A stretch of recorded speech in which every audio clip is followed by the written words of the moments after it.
তারা যদি শান্তি, নিরাপত্তা, শৃঙ্খলা চাইতো, তাহলে সাতপন্থী খুনি যারা টঙ্গীর ময়দানে রাতের অন্ধকারে অতর্কিত আক্রমণ করে যারা মানুষ খুন করেছে, মুসল্লিদেরকে খুন করেছে, এমন অপরাধীদেরকে ধরার পরে এদেরকে জামিন দেওয়া হতো না।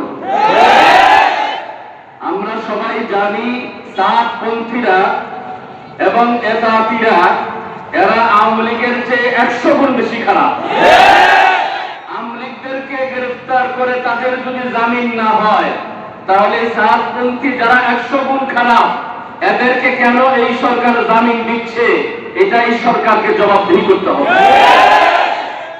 আমরা এই দেশে, এই ভারতবর্ষে আমরা 200 বছর আমরা ইংরেজ বেনিয়াদের তাদের জুলুম অত্যাচারের শিকার হয়েছি। আমরা এই ইংরেজ বেনিয়ারা এই দেশ থেকে চলে গেছে, কিন্তু তাদের আইন কানুন কিছুই সরে নাই।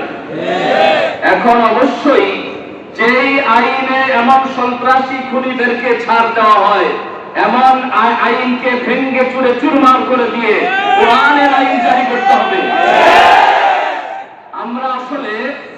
আমরা বারবার বলি যে আমরা 71-এ স্বাধীন হয়েছি, আমরা আবার 24-এ স্বাধীন হয়েছি, কিচ্ছু স্বাধীন হইলে আমরা 200 বছর ইংরেজদের গোলামি করছি, আর এখন ইংরেজদের গোলামের গোলামি করতেছি। আমরা এজন্য এই সমস্ত গোলামদেরকে উদ্ধার করে ইসলামী সরকার এবং কোরআনের আইন এই দেশে যে পর্যন্ত জারি না করা হবে, এই সন্ত্রাসীদের হাত থেকে আমরা কখনো নিরাপত্তা পাবো না।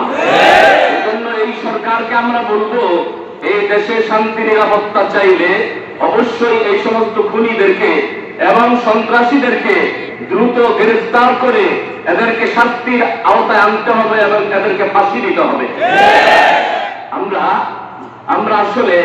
আমরা অনেক সার দিয়েছি, আর সার দিতে চাই না। এটা মার্কাজ, আমাদের বাড়ি, আমাদের ঘর।